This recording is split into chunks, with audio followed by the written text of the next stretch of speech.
una vez un país pequeño en donde el 5% de la población tenía el 90% de la riqueza, en donde la mitad de la población era joven, pero no se le daba oportunidad a los jóvenes, en donde muchos niños no tenían zapatos, pero era pecado darle zapatos a los niños. Había una vez un país en donde los que tenían la riqueza no solo tenían riqueza, sino también el control de los medios, de la sociedad, de la política, de la verdad. Había una vez un país en donde había muchos que no tenían nada y pocos que tenían mucho.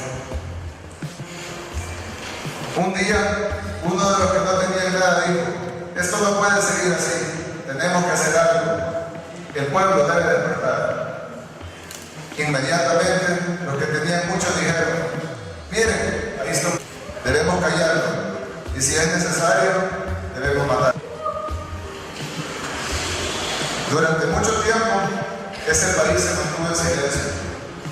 Cada vez que alguien hablaba, era callado, y cada vez que alguien no callaba, era asesinado. Después de mucho tiempo, algunos de los que no tenían nada se cansaron y decidieron que ya no aguantarían más. Pero los que tenían todo intentaron callarlos otra vez, solo que esta vez no pudieron. Los que no tenían nada ahora estaban en las montañas, armados. Ambos grupos lucharon muchos años. Al final, y después que 75,000 de los que no tenían nada y algunos de los que tenían mucho murieron, ambos grupos decidieron dejar de pelear. El resultado, un país igual, pero diferente, donde siempre hay un grupo que no tiene todo, pero el grupo que no tiene nada ya no tiene que quedarse callado. Los que no tenían nada habían ganado poco, pero mucho. Los que no tenían nada, ahora sí tenían voz. Los que tenían mucho estaban preocupados. ¿Cómo callaremos a los que no tienen nada? Ya no podremos callarnos a la fuerza. Ya no podremos. Entonces intentaron un plan. El plan era convencer a los muchos que tienen poco que el sistema y el modelo que los tenía así era el mejor. Que no había que cambiar. Que cobrar impuestos a los que tienen mucho es malo. Pero ampliar la base tributaria, o en español, cobrarle más impuestos a los que tienen poco es lo mejor.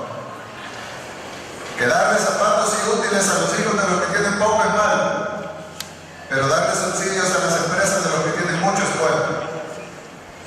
Que pagarle más a los trabajadores que ganan poco es malo, pero que los que tengan más saquen al Estado y salgan impunes es bueno. El plan fue bien ejecutado. Lograron convencer a muchos de los que tienen poco, pero es un plan que al final fracasará. Porque cada fibra de nuestros cuerpos nos dice que quitarle al que tiene menos para darle más al que tiene más no es lo correcto. Que no es correcto que en un hospital dos enfermos tengan que dormir en la misma cama. Que no es correcto que nuestras mujeres en las maquilas solo pueden ir 2 veces al día al baño. Que no es correcto que darle un vaso de leche a un niño sea llamado a despilfarro. No es correcto. Y ustedes y yo lo sabemos. Al final, la mayoría de seres humanos por naturaleza somos buenos. La mayoría de seres humanos queremos ayudar al que no tiene nada, sacar adelante al que tiene poco y darle la mano a nuestro hermano menos afortunado. Había una vez un país pequeño donde el 5% de la población aún tiene el 90% de la riqueza, pero donde el restante 95% ya no cree más en las reservas del pasado.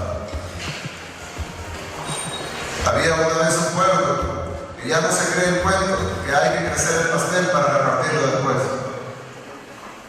Que ya no se cree el cuento que hay que dejar que la economía crezca en poder de pocos para que después rebalse de sus manos y caiga sobre los desposeídos.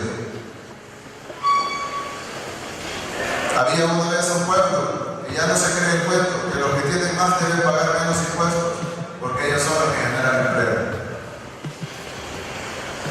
Había una vez un pueblo Ese pueblo somos nosotros.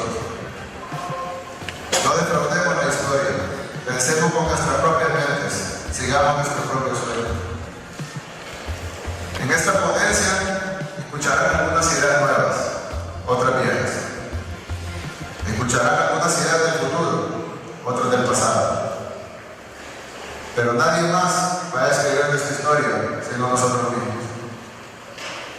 Escribamos una historia